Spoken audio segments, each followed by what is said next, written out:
എൻ്റെ എല്ലാ പ്രിയ കൂട്ടുകാർക്കും ഇന്നത്തെ വിശേഷത്തിലേക്ക് ഹൃദ്യമായ സ്വാഗതം കേട്ടോ.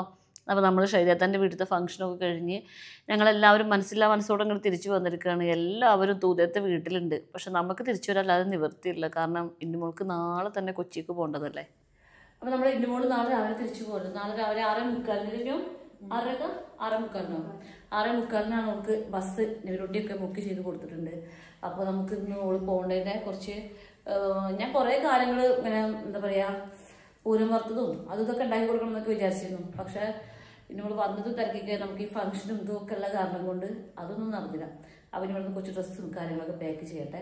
അതിന് മുമ്പ് വേറൊരു കാര്യം കേട്ടോ ഞാൻ ഇപ്പോൾ കാണിച്ചു തരാം. എന്താണ് വായോ എന്താണ് എന്താണ്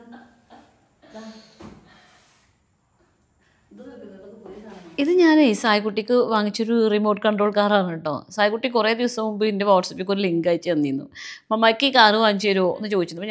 ഞാൻ വാങ്ങിച്ചു തരില്ല എന്നൊക്കെ പറഞ്ഞിരുന്നു. പക്ഷെ എൻ്റെ മനസ്സിലുണ്ടായിരുന്നു ഇന്നുമോൾക്ക് സ്കൂട്ടി വാങ്ങിക്കുന്ന സമയത്ത് സായ്ക്കുട്ടിക്ക് ഈ കാറ് വാങ്ങിച്ചു കൊടുക്കണം എന്നുള്ളത്. നമ്മൾ ഒരു സർപ്രൈസിന് വേണ്ടിയിട്ട് ഞാൻ അവരടുത്ത് പറഞ്ഞിട്ടുണ്ടായിരുന്നില്ല. എനിക്കിവിടെ ഇങ്ങനെ കുറേ പാർസലും കാര്യങ്ങളൊക്കെ വരുന്ന കാരണം കൊണ്ട് ആദ്യത്തെ വേറെ എന്തെങ്കിലും പാർസലായിരിക്കും എൻ്റേതായിരിക്കും എന്ന് വിചാരിച്ചിട്ട് അവനത് തുറന്ന് നോക്കിയിട്ടുമില്ല. എന്തായാലും ആൾക്ക് അത് കിട്ടിയപ്പോൾ ഭയങ്കര സന്തോഷവും ഭയങ്കര സർപ്രൈസൊക്കെ ആയിരിക്കും കേട്ടോ. നമ്മൾ പട്ടാമ്പയത്തെ വീട്ടിൽ പോയപ്പോഴേ അവിടെ ഈ സൂട്ടിനൊക്കെ ഉണ്ടായിരുന്നു ഒരു കാറ്, റിമോട്ട് കൺട്രോൾ കാറ്.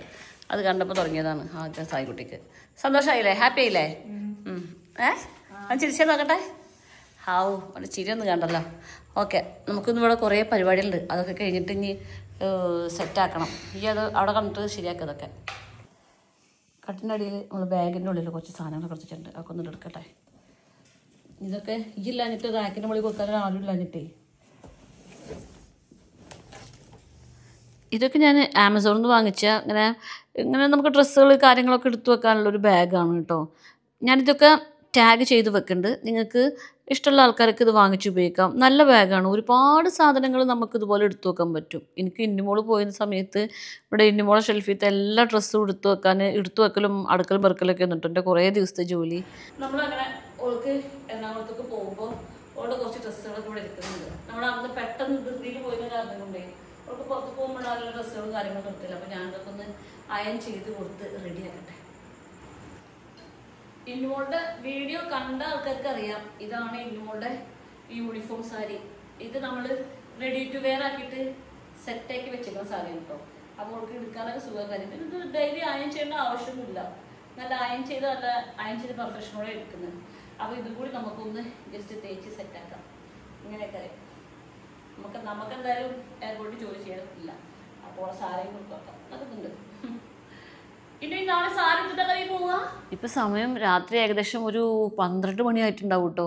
ഇന്നുമോളോട് ഞാൻ പറഞ്ഞു നീ കിടന്ന് ഉറങ്ങിക്കോ, കാരണം നാളെ രാവിലെ എനിക്ക് ഉറങ്ങാം, പക്ഷെ നിനക്ക് ഉറങ്ങാൻ പറ്റില്ലല്ലോ. നിനക്ക് പോയിട്ട് അവൾക്ക് നേരെ ഡ്യൂട്ടിക്ക് കയറേണ്ടതാണ്. അപ്പോൾ ആൾ ഇവിടുന്ന് കുറച്ച് ഡ്രസ്സുകളൊക്കെ ഒന്ന് കൊണ്ടുപോകേണ്ട ആവശ്യം ഉണ്ടായിരുന്നു. കാരണം അവൾക്ക് അവിടെ ഇടാൻ ഡ്രസ്സുകളില്ല. അവൾക്ക് ജോലി പെട്ടെന്ന് ശരിയായ കാരണം കൊണ്ടേ ഇടിപിടിയുന്നുണ്ട് പോവല്ലേ ചെയ്തത്. ഒരു അവിടെ പോയിട്ട് ഒരു വൃത്തിയിലെ ഡ്രസ്സ് ഇടാനോ. അവളുടെ വീഡിയോയിലൊക്കെ കണ്ടാൽ കാണാം എപ്പോഴും ഒരു ഓറഞ്ച് ടീഷർട്ട് മാത്രമേ ഉണ്ടാവും. അവളെ കൂടുതലുള്ള കുട്ടികൾക്ക് കുറേ ഡ്രസ്സുകൾ കൊടുത്തിരിക്കണത്രേ. അപ്പോൾ ആൾക്ക് ഡ്രസ്സൊക്കെ ഞാൻ അയൺ ചെയ്ത് കൊടുത്തു. കാരണം അവളെ കയ്യിൽ അയൺ ബോക്സ് ഇല്ല. അപ്പോൾ ഒന്ന് അയൺ ചെയ്ത് കൊടുത്തിട്ടുണ്ടെങ്കിൽ ഓക്കെ ആയിരിക്കുമല്ലോ. പിന്നെ അവളുടെ യൂണിഫോം സാരി പിന്നെ അയൺ ചെയ്യേണ്ട ആവശ്യമില്ല കേട്ടോ. അത് അയൺ ചെയ്യേണ്ടാത്തൊരു മെറ്റീരിയലാണ്. അങ്ങനെ അയണിങ്ങൊക്കെ ഏകദേശം കഴിഞ്ഞിട്ടുണ്ട്. ഇനി നമുക്ക് കിടന്നുറങ്ങണം. നാളെ രാവിലെ 6:30 മണിക്ക് 6:15 ഓട്ടം നമ്മൾ ഏർപ്പാടാക്കിയിട്ടുണ്ട് കേട്ടോ. ഇതൊക്കെ ഒന്ന് സെറ്റാക്കി വേഗം നോക്കട്ടെ. അടുത്ത നമ്മളെ പരിപാടി കുറച്ച് ചപ്പാത്തി ഉണ്ടാക്കി വെക്കാമെന്ന് വിചാരിച്ചു കേട്ടോ. കാരണം നാളെ രാവിലെ 5:30 മണിക്ക് എഴുന്നേറ്റിട്ട് 6:45 ബസ്. അപ്പോൾ പിന്നെ ബ്രേക്ക്ഫാസ്റ്റ് ഉണ്ടാക്കാനുള്ള സമയമൊന്നും ഉണ്ടാവില്ല. അപ്പോൾ ഇന്നുമോൾക്ക് ചപ്പാത്തി നല്ല ഇഷ്ടം. ഞാൻ പെട്ടെന്നൊരു ചപ്പാത്തി ഉണ്ടാക്കിയിട്ട് പരത്തിയിട്ട് ഫ്രിഡ്ജിൽ വെച്ചിട്ടുണ്ടെങ്കിലേ നാളെ രാവിലെ എഴുന്നേറ്റിട്ടുണ്ടെങ്കിൽ അത് ചുട്ടാലും മാത്രം മതിയല്ലോ. അതും കൂടി പരത്തി വെച്ചിട്ട് കിടന്നുറങ്ങാമെന്ന് വിചാരിച്ച് നിൽക്കാൻ. ഈ വക കാര്യങ്ങളൊക്കെ ഞാൻ ഭയങ്കര സന്തോഷത്തോടെ ചെയ്യുന്ന കാര്യമാണ് കേട്ടോ. പണ്ടോളം ഞാൻ പഠിക്കുന്ന സമയത്ത് നല്ല തല്ലി പഠിപ്പിക്കുന്ന സമയത്ത് ഞാനിങ്ങനെ എൻ്റെ മനസ്സിലത്തെ പ്രതീക്ഷ ഇതായിരുന്നു, ഓള് ജോലിക്കൊക്കെ പോകുന്ന ആളാവും. അപ്പം ഞാൻ ഓൾക്ക് ഡ്രസ്സ് അയൺ ചെയ്ത് കൊടുക്കും, ഓൾക്ക് ഭക്ഷണം ഉണ്ടാക്കി കൊടുക്കും, അങ്ങനെയൊക്കെ ആഗ്രഹിച്ചിരുന്ന കാര്യമാണ്. പക്ഷെ ഞാനോളെ പഠിപ്പിക്കുന്ന സമയത്ത് ഒരുപാട് തല്ലിയിട്ടുണ്ട് കേട്ടോ. അതൊക്കെ ഇപ്പോൾ ആലോചിക്കുമ്പോൾ ഇപ്പോൾ ഭയങ്കര സങ്കടമാണ്. പക്ഷേ ഇപ്പോഴത്തെ പാരൻസിനൊന്നും മക്കളെ തല്ലി പഠിപ്പിക്കേണ്ട ആവശ്യമില്ല. തരാം. ഒരുപാട് ഓൺലൈൻ ട്യൂഷനും കാര്യങ്ങളും ഒക്കെ അവൈലബിൾ ആണല്ലോ.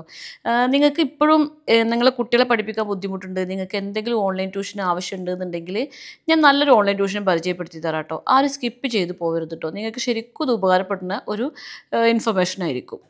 Burning of garbage and air pollution. Air pollution കേട്ടിട്ടുണ്ടോ മോനെ? എയർ പൊല്യൂഷൻ ഞാൻ മുൻപ് പല പ്രാവശ്യം നിങ്ങൾക്ക് ഇൻട്രൊഡ്യൂസ് ചെയ്ത് തന്നിട്ടുണ്ട് അൽബിഡോ എഡ്യൂക്കേറ്റേഴ്സിനെ കുറിച്ചിട്ട്. അൽബിഡോ എഡ്യൂക്കേറ്റേഴ്സിനെ കുറിച്ചിട്ട് ഞാൻ എപ്പോഴൊക്കെ നിങ്ങൾക്ക് ഇൻട്രൊഡ്യൂസ് ചെയ്തിട്ടുണ്ടോ അപ്പോഴൊക്കെ എൻ്റെ അടുത്ത് പല പേരൻസും പേഴ്സണലായിട്ട് വന്ന് ചോദിക്കുന്ന ചോദ്യമാണ് ഇവരെ ട്യൂഷനിൽ നമുക്ക് എങ്ങനെ ജോയിൻ ചെയ്യാൻ പറ്റുമെന്ന് കേട്ടോ. അതിപ്പോഴും മനസ്സിലാവാത്തവർക്ക് വേണ്ടിയിട്ട് ഞാൻ നിങ്ങൾക്ക് ലൈവായിട്ട് കാണിച്ചു തരാം.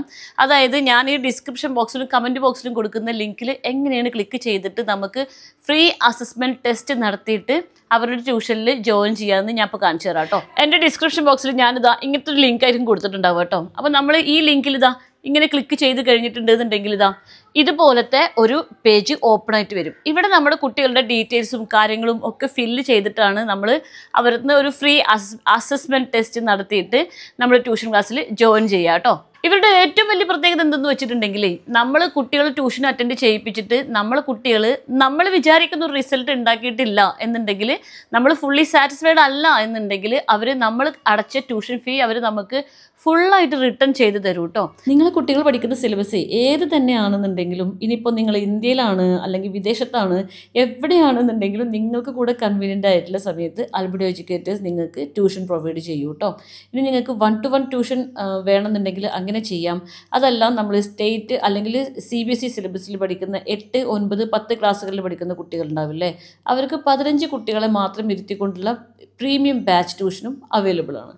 ഇനിയിപ്പോൾ വിദേശത്തുള്ള പാരൻസോ നമ്മുടെ നാട്ടിലുള്ള പാരൻസോ നമ്മുടെ കുട്ടികളെ ഏതെങ്കിലും കിൻഡർ ഗാർഡൻ പ്രോഗ്രാമിൽ ചേർത്തണമെന്നുണ്ടെന്നുണ്ടെങ്കിൽ, അങ്ങനെ ആലോചിക്കുന്നുണ്ടെന്നുണ്ടെങ്കിൽ അൽബിഡോ എഡ്യൂക്കേറ്റേഴ്സ് നിങ്ങൾക്ക് പറ്റിയ നല്ലൊരു ഓപ്ഷൻ ആയിരിക്കും കേട്ടോ. ഇവിടെ നല്ല എക്സ്പേർട്ടായ ടീച്ചേഴ്സാണ് കുട്ടികൾക്ക് ക്ലാസ് എടുക്കുന്നത്. അവരൊരു കാർട്ടൂൺ കാണുന്ന ഇഷ്ടത്തോടു കൂടി ഈ ക്ലാസ്സുകൾ അറ്റൻഡ് ചെയ്യും. കുട്ടികളോട് സംസാരിച്ച് അവരുമായിട്ട് ഇൻറ്ററാക്ട് ചെയ്തിട്ട് അവരെ സംസാരിക്കാൻ, ചില കുട്ടികൾക്ക് സംസാരിക്കാനൊക്കെ കുറച്ച് ബുദ്ധിമുട്ടുള്ള കുട്ടികളുണ്ടാവില്ലേ, അവരെ സംസാര ശൈലി ശരിയാക്കാനും അവർക്ക് കാര്യങ്ങൾ മനസ്സിലാക്കാനും ഒക്കെ പഠിപ്പിച്ച് നമ്മളെ കുട്ടികളെ നല്ല മിടുക്കരാക്കി തരും കേട്ടോ. അതുപോലെ IGCSE സിലബസുള്ള സ്റ്റുഡൻസ് ഒക്കെ ഇപ്പോൾ എക്സാമിന് വേണ്ടി പ്രിപ്പയർ ചെയ്തുകൊണ്ടിരിക്കുന്ന സമയമായിരിക്കുമല്ലോ. IGCSE സിലബസ് ചേഞ്ച് ആയ കാരണം കൊണ്ടും അവരുടെ എക്സാം പാറ്റേൺ മാറിയ കാരണം കൊണ്ടും ആദ്യമായിട്ട് ഈ എക്സാം അറ്റൻഡ് ചെയ്യുന്ന കുട്ടികൾക്ക് ഇത് ഭയങ്കര ടഫായിരിക്കും. അപ്പോൾ അങ്ങനത്തെ സ്റ്റുഡൻസിന് വേണ്ടിയിട്ട് അൽബിഡോ പ്രത്യേക ട്യൂഷൻ പ്രൊവൈഡ് ചെയ്യുന്നുണ്ട് കേട്ടോ. നിങ്ങൾക്ക് 1-to-1 ട്യൂഷൻ അവൈലബിൾ ആണ്. ഇനി സബ്ജക്ട് വൈസ് ആണ് നിങ്ങൾക്ക് ട്യൂഷൻ ആവശ്യമെങ്കിൽ അതും അൽബിഡോയിൽ അവൈലബിൾ ആണ് കേട്ടോ. പിന്നെ അവരുടെ ഏറ്റവും വലിയ പ്രത്യേകത എന്തെന്ന് വെച്ചിട്ടുണ്ടെങ്കിൽ 10 ദിവസം നിങ്ങൾ ഈ ക്ലാസ് അറ്റൻഡ് ചെയ്തിട്ട് നിങ്ങൾ അതിൽ സാറ്റിസ്ഫൈഡ് അല്ല എന്നുണ്ടെങ്കിൽ നിങ്ങൾക്ക് നിങ്ങളുടെ മുഴുവൻ തുകയും റീഫണ്ട് ചെയ്ത് തരുകയും ചെയ്യും കേട്ടോ. പിന്നെ ഈ ട്യൂഷൻ എടുക്കുന്നതെല്ലാം നല്ല എക്സ്പേർട്ടായ ടീച്ചേഴ്സാണ്. അതുകൊണ്ടാണ് ഇവർ ഇത്രയും കോൺഫിഡൻസോട് കൂടിയിട്ട് നിങ്ങൾക്ക് ഈ പൈസ മുഴുവനായിട്ട് തിരിച്ചു തരാം എന്നുള്ള അവർക്ക് വാക്ക് തരാൻ പറ്റുന്നത്. പിന്നെ അൽബിഡോ എഡ്യൂക്കേറ്റേഴ്സിൽ ഒരു അടിപൊളി പ്രോഗ്രാം ഉണ്ട് കേട്ടോ. അതായത് 10th പാസ്സാവാതെ +2 പാസ്സാവാത്ത നമ്മളിൽ പല ആളുകളും നമുക്ക് ഹയർ സ്റ്റഡീസിന് പോകണമെന്ന് ആഗ്രഹം ഉണ്ടാവും. പക്ഷെ ഒരു +2 ഒന്നും ഇല്ലാതെ നമുക്ക് ഹയർ സ്റ്റഡീസിന് പോകാൻ പറ്റത്തില്ലല്ലോ. അങ്ങനത്തെ ആളുകൾക്ക് വേണ്ടിയിട്ട് അൽബിഡോ എഡ്യൂക്കേറ്റേഴ്സ് NIOSൻ്റെ ട്രെയിനിങ് പ്രോഗ്രാം നടത്തുന്നുണ്ട് കേട്ടോ. നമുക്ക് അവരുടെ കീഴിൽ ഓൺലൈനായിട്ട് നമുക്ക് അതിൻ്റെ NIOSൻ്റെ കോച്ചിങ് കിട്ടുകയും ചെയ്യും. നമുക്ക് ഓൺലൈനായിട്ട് എക്സാം എഴുതുകയും ചെയ്യാം കേട്ടോ. അപ്പോൾ ഇനി ഹയർ സ്റ്റഡീസിന് പോകണം എന്ന് ആഗ്രഹിക്കുന്ന എല്ലാവരും അൽബിഡോ എഡ്യൂക്കേറ്റേഴ്സിൽ ഈ NIOSൻ്റെ ട്രെയിനിങ് പ്രോഗ്രാമിൽ ജോയിൻ ചെയ്തിട്ട് പഠിച്ച് ഒരു ഹയർ സ്റ്റഡീസിനൊക്കെ പോയിട്ട് നമുക്ക് നല്ല പഠിപ്പുണ്ട് നല്ലൊരു കോൺഫിഡൻസ് ഒക്കെ ഉണ്ടാക്കാൻ പറ്റുമല്ലോ. അപ്പം ഞാൻ പറഞ്ഞ കാര്യങ്ങളൊന്നും മറക്കണ്ട കേട്ടോ. അൽബിഡോ എഡ്യൂക്കേറ്റേഴ്സിൽ ജോയിൻ ചെയ്യാനുള്ള ലിങ്ക് നമ്മൾക്ക് ഡിസ്ക്രിപ്ഷൻ ബോക്സിലും കമൻറ്റ് ബോക്സിലും ഞാൻ പിൻ ചെയ്ത് വെച്ചിട്ടുണ്ട് കേട്ടോ. ഈ മാസം അവർ കൂടുതലായിട്ട് കോൺസെൻട്രേറ്റ് ചെയ്യണത് കിൻഡർ ഗാർഡൻ പ്രോഗ്രാം, പിന്നെ IGCSE സ്റ്റുഡൻസിൻ്റെ എക്സാംസ്, പിന്നെ NIOS പ്രോഗ്രാമാണ് കേട്ടോ. അപ്പോൾ ഇത് മൂന്നും ആവശ്യമുള്ള ആളുകൾക്ക്, ഇനി 1-to-1 ട്യൂഷൻ ആവശ്യമുള്ള ആളുകളൊക്കെ ഇവരെ കോൺടാക്ട് ചെയ്യാനുള്ള നമ്പറും കാര്യങ്ങളും ഒക്കെ ഞാൻ സ്ക്രീനിലും കൊടുത്തിട്ടുണ്ട്, ഡിസ്ക്രിപ്ഷൻ ബോക്സിലും കൊടുത്തിട്ടുണ്ട്, കമൻറ്റ് ബോക്സിലും കൊടുത്തിട്ടുണ്ട് കേട്ടോ. അങ്ങനെ നമ്മൾ ചപ്പാത്തി ഇന്നുമോൾക്ക് നാളെ കഴിക്കാനുള്ള 3-4 ചപ്പാത്തി പരത്തി വെച്ചിട്ട് അത് ഫ്രിഡ്ജിൽ വെച്ചിട്ടുണ്ട്. ഇനി രാവിലെ 12:45 സമയം. ഇനി നമുക്ക് രാവിലെ നേരിട്ട് കാണാം കേട്ടോ. ഞാൻ മേലൊക്കെ ഇത് കഴുകി ഡ്രസ്സ് മാറ്റിട്ട് വേണം നമുക്ക് ഒന്ന് കിടന്നുറങ്ങാൻ. ഞാൻ രാവിലെ ഇന്നുമോൾ പോകുന്നതിന് ശേഷം വരിക. ഇന്നലെ പിന്നെ ചപ്പാത്തി ഉണ്ടാക്കലും മറ്റുമൊക്കെ കഴിഞ്ഞിട്ട് ഏകദേശം 1-1.5 മണിയൊക്കെ ഞാൻ കിടന്നുറങ്ങിയപ്പോൾ കേട്ടോ. പിന്നെ ഒരു 5 മണിക്ക് എഴുന്നേക്കും ചെയ്തു. അപ്പോൾ കുറച്ച് സമയം ഉറങ്ങിയിട്ടുള്ളൂ. ഇനിയിപ്പോൾ ഇന്നുമോളെ കൊണ്ടാക്കിയിട്ട് ഉറങ്ങാമെന്ന് വിചാരിക്കുന്നുണ്ട്. പാവം ഇന്നുമോള് തന്നെ ഒരു 10-12 മണിക്ക് ഉറങ്ങിയിരിക്കണം കേട്ടോ. പിന്നെ ആളെ ഞാൻ നീറ്റപ്പോൾ ഞാൻ അവളെ വിളിച്ചില്ല. അവൾ കുറച്ച് നേരം കൂടി ഉറങ്ങിക്കോട്ടെ എന്ന് വിചാരിച്ചു. ചപ്പാത്തിയൊക്കെ ഉണ്ടാക്കിയിട്ട് വിളിച്ചാൽ മതിയല്ലോ എന്ന് വിചാരിച്ചു. പിന്നെ കുറച്ച് കഴിഞ്ഞപ്പോൾ ഇന്നുമോള് നീറ്റു. ഓളൊരു ഡ്രസ്സൊക്കെ കുറച്ച് ഡ്രസ്സുകൾ ഞങ്ങൾ ഇന്നലെ വാങ്ങിച്ചിരുന്നു. അപ്പോൾ അതൊക്കെ ഒന്ന് കഴുകിയിട്ട് ഉണക്കിയെടുത്തിട്ടുണ്ടായിരുന്നു. അപ്പോൾ ആളതൊക്കെ പാക്ക് ചെയ്ത് എടുത്തു. ഇനി അങ്ങനെ ഇന്നുമോള് വീണ്ടും തിരിച്ചു പോവുകയാണ്. ഇപ്രാവശ്യത്തെ ഇന്നുമോള് വിരുന്നിന് വന്നിട്ടോ ലീവിന് വന്നിട്ട് ഒന്നും ശരിക്കും കാണാൻ പറ്റിയിട്ടില്ല. അല്ല, ആൾ യാമിക്കുട്ടിയുടെ ബർത്ത്ഡേ എല്ലാ കാരണം കൊണ്ടാണ് കേട്ടോ ചോദിച്ച് വാങ്ങിച്ച ലീവ് എടുത്ത് വന്നിക്കണത്. അപ്പോൾ നബിലുട്ടി എല്ലാവരും പറയുകയും ചെയ്തു, നമ്മുടെ വീട്ടിലൊരു ഫംഗ്ഷൻ ഉണ്ടാകുമ്പോൾ ഓള് നല്ല സംസാരിക്കും, എല്ലാ കാര്യങ്ങളൊക്കെ ചെയ്യുന്ന ആളല്ലേ. അപ്പോൾ ഇന്നോളില്ലെങ്കിൽ ഫംഗ്ഷന് ഭയങ്കര ഒരു രസം ഉണ്ടാവില്ല. എന്തെങ്കിലും കാര്യം പറഞ്ഞിട്ട് ലീവ് എടുത്ത് വായോ എന്നൊക്കെ നബിലുട്ടി ഭയങ്കര പ്രഷർ ചെയ്തിരുന്നു ആളെ. പക്ഷേ ഈ പറഞ്ഞ നബിലുട്ടിക്ക് പോലും ഓളെ കറക്റ്റായിട്ടൊന്നും കാണാൻ പറ്റിയിട്ടുണ്ടാവില്ല. അത്രക്കും തിരക്കായിരുന്നു പ്രശ്നം വന്നപ്പോൾ. ഇനി ഞാൻ ഞാൻ പറഞ്ഞു, ഇനി ഇങ്ങനെ തിരക്കിക്ക് വരരുത്, എനിക്കൊന്നും കാണാൻ പറ്റിയിട്ടില്ല എന്നെ. എനിക്കത് ഭയങ്കര സങ്കടമായിപ്പോയി. ഒന്ന് ഈ പറഞ്ഞ പോലെ ഒന്ന് ഇരുന്നിട്ട് എന്താ വിശേഷം എന്ന് ചോദിക്കാനുള്ള ഒരു സമയം പോലും എനിക്ക് പ്രശ്നം ഇന്നുമോള് വന്നപ്പോൾ കിട്ടിയില്ല. ഇനി അടുത്ത ലീവിന് വരുമ്പോൾ നമുക്ക് എന്തെങ്കിലുമൊക്കെ ഒന്ന് പ്ലാൻ ചെയ്തിട്ട് ഒന്നും പ്ലാൻ ചെയ്യണ്ട, വീട്ടിൽ വന്നിരുന്നിട്ട് വർത്താനം പറഞ്ഞിരിക്കണം എന്ന് വിചാരിച്ചിട്ടുണ്ട് ഞാനിനി. അത്ര കട്ടിയൊന്നുമില്ല. 10-12 മണിക്കുണ്ടെങ്കിൽ ചപ്പാത്തിയാ പരത്തിച്ചിട്ട് കിടന്നാ ഞാൻ. നമ്മൾ എപ്പോഴാണ് ഉറങ്ങിയത്?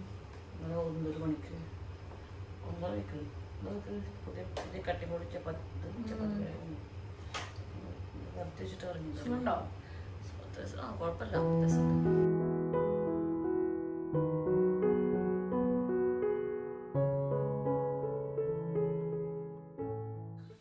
അപ്പോൾ നമ്മൾ ഓട്ടോ വന്നിട്ടുണ്ട്. ഇനി നമ്മൾ പോകാൻ വേണ്ടിയിട്ട് ഇനി കുറച്ച് സമയങ്ങൾ മാത്രമേ ഉള്ളൂ. 6:40 ഞാൻ പറഞ്ഞിട്ടുണ്ടായിരുന്നല്ലോ, ഇടയ്ക്കിടയ്ക്ക് പറയേണ്ട ആവശ്യമില്ലല്ലോ അല്ലേ. അങ്ങനെ അപ്പോൾ ഞാനിത് ബസ് സ്റ്റാൻഡിലേക്ക് പോകണമെന്നുള്ള കൺഫ്യൂഷനിലായിരുന്നു കേട്ടോ. എൻ്റെ മോളും പറഞ്ഞു മമ്മി വായു എന്ന് പറഞ്ഞു. അപ്പോൾ വായു എന്ന് പറഞ്ഞപ്പോൾ പിന്നെ നമ്മൾ പോകാതിരിക്കാൻ പറ്റില്ലല്ലോ. അപ്പോൾ നമ്മളങ്ങനെ ഡ്രസ്സൊക്കെ മാറ്റി സെറ്റ് ആയിട്ടുണ്ട്. ഇനി പോളെ KSRTC ബസ് സ്റ്റാൻഡിൽ കൊണ്ടുപോയാക്കണം, അതാ പരിപാടി. സ്വർണ്ണേ ഡാ വായു ഡ്രസ്സ് പറ്റുമാ, വായു പോവണ്ടേ കുഞ്ഞു വായോ. ഇന്നലെ ഉറങ്ങാൻ വല്ലാണ്ട് വൈകില്ലേ, സായക്കുട്ടിക്കൊക്കെ ഭയങ്കര ഉറക്കക്ഷണം. ഇന്നലെ എൻ്റെ കണ്ണു അതെ പുറത്ത് കൊണ്ടിരിക്കുന്നത് നോ. അപ്പോൾ അങ്ങനെ ഗൈസ് നമ്മളെ ഇന്നോട് പോവുകയാണ്. ഇനി എന്തായാലും ലീവ് കിട്ടുമ്പോൾ പെട്ടെന്ന് വരാൻ കൊല്ലം എനിക്ക്. ഇനി നമ്മൾ അവൾക്ക് സ്കൂട്ടി അവിടെ ഡെലിവറി ചെയ്യുമ്പോൾ ചിലപ്പോൾ ഞാൻ പോകും. അപ്പോൾ അവളെ കാണാൻ പറ്റും, അങ്ങനെയൊക്കെ വിചാരിക്കണം. പോലെ ബൈ സമയമില്ല. ഇതാ പെങ്ങളെ കൊണ്ടാക്കാൻ ആങ്ങളൊക്കെ ഒരുങ്ങി ഇറങ്ങിയിട്ടുണ്ട്. എവിടെ ആങ്ങളൊക്കെ തിരിയൂ.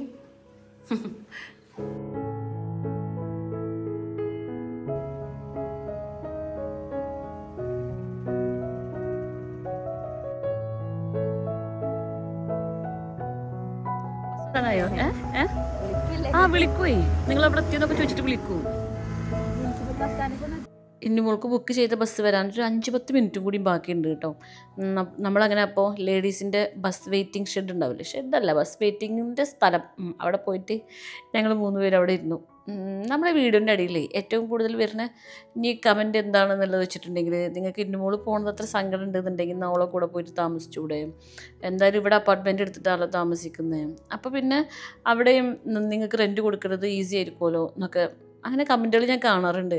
പക്ഷെ പറയുന്ന അത്ര ഈസി അല്ല കേട്ടോ. അത് നമുക്ക് ഇവിടുന്ന് നമ്മൾ വാങ്ങിച്ച എത്രയോ സാധനങ്ങളും കാര്യങ്ങളുണ്ട്, അതെല്ലാം എടുക്കണം, പാക്ക് ചെയ്യണം, അവിടെ പോയി സെറ്റിൽ ചെയ്യണം, ചായക്കുട്ടിൻ്റെ പഠിപ്പ്, അതൊന്നും ചിന്തിക്കുമ്പോൾ അതൊന്നും ഇപ്പം അടുത്തൊന്നും നടക്കുന്ന കാര്യമല്ല.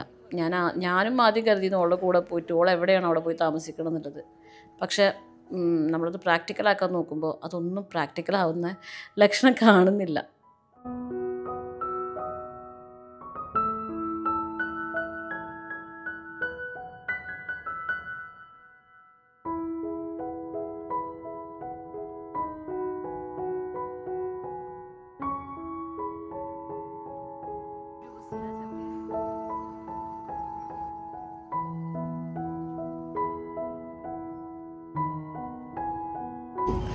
അങ്ങനെ നമ്മൾ സായ്ക്കുട്ടിയെ